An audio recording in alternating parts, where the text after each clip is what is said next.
नमस्कार, मैं विष्णु गोयल आपका स्वागत करता हूं। साथियों, राजस्थान इन्वेस्टमेंट प्रमोशन स्कीम 2019 20 दिसंबर 2019 से पूरे राजस्थान में लागू है। ये स्कीम मैन्युफैक्चरिंग और सर्विस सेक्टर दोनों के लिए लागू है, लेकिन बहुत से व्यक्ति को मालूम ही नहीं कि सर्विस सेक्टर में क्या क्या चीज़ इंक्लूडिंग है। ये तो सभी जानते हैं कि कोई भी फैक्ट्री लगा रहा है, कोई भी मैन्युफैक्चरिंग कर रहा है तो उसको ये स्कीम उसके ऊपर लागू है, लेकिन 90% व्यक्तियों को ये मालूम ही नहीं कि बहुत सारी सर्विस सेक्टर की इंडस्ट्रीज है, उस पर भी ये स्कीम एप्लीकेबल है।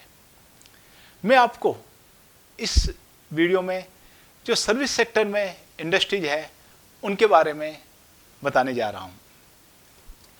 राजस्थान इन्वेस्टमेंट प्रमोशन स्कीम में करीबन 20 सेक्टर ऐसे हैं जो सर्विस सेक्टर में इंक्लूडिंग है। हम एक एक करके इसको लेने की कोशिश करेंगे। सबसे पहले है एम्यूजमेंट पार्क। हाँ साथियों, यदि आप राजस्थान में कहीं भी एम्यूजमेंट पार्क, वाटर पार्क लगाते हैं तो भी आपको राजस्थान इन्वेस्टमेंट स्कीम के सभी बेनिफिट आपके लिए अवेलेबल रहेंगे। दूसरा है कन्वेंशन सेंटर।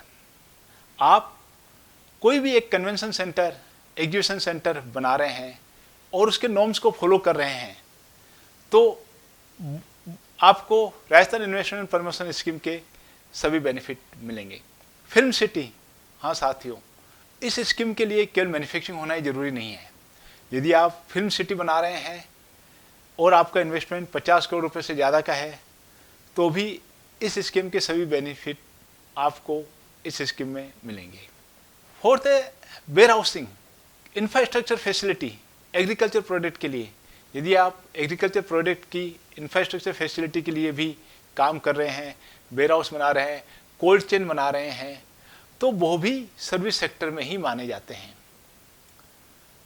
इसके अलावा हेल्थ सेक्टर जिसमें हॉस्पिटल, डिस्पेंसरी, नर्सिंग होम सभी शामिल हैं। आपका इन्वेस्टमेंट 2 करोड़ रुपए से ज़्यादा का है तो आप राजस्थान इन्वेस्टमेंट प्रमोशन स्कीम के सभी बेनिफिट इसके अंदर ले सकते हैं।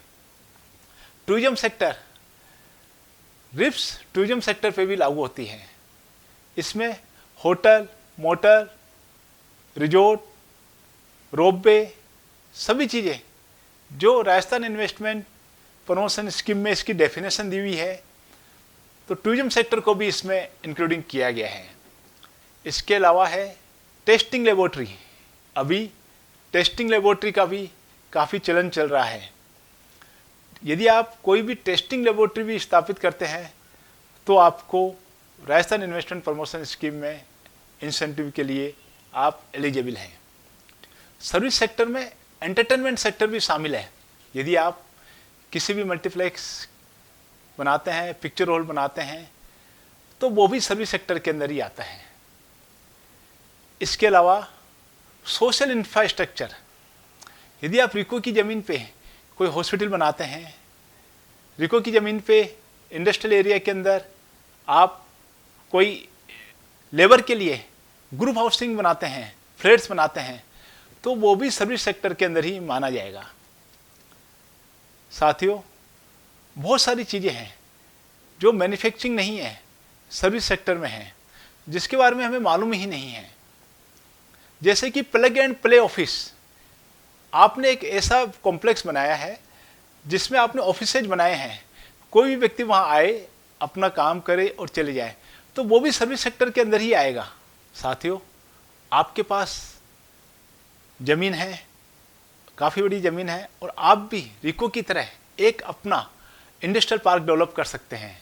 यदि आप इंडस्ट्रियल पार्क डेवलप करते हैं तो वो भी राजस्थान इन्वेस्टमेंट प्रमोशन स्कीम में सर्विस सेक्टर में ही माना जाएगा। आप आईटी पार्क बना सकते हैं।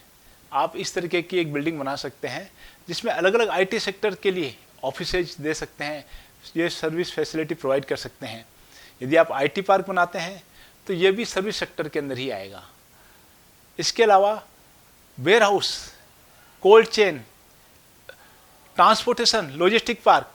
आपने एक लॉजिस्टिक पार्क बनाया है जिसमें ट्रांसपोर्टर्स सभी है तो आप सर्विस सेक्टर में आते हैं। कहने का मतलब यह है कि Rajasthan investment promotion scheme manufacturing और सर्विस सेक्टर दोनों के लिए ही है। मैन्युफैक्चरिंग है तो सबसे अच्छा है, सर्विस सेक्टर में भी बहुत सारे सेक्टर है जिसमें इस स्कीम के सभी फायदों को आप उठा सकते हो। आपको हमारा वीडियो कैसा लगा? अच्छा लगा तो आप इसको लाइक कीजिए, शेयर कीजिए और सब्सक्राइब कीजिए, ताकि इसी तरह की जानकारी आपको समय समय पर मिलती रहे। धन्यवाद।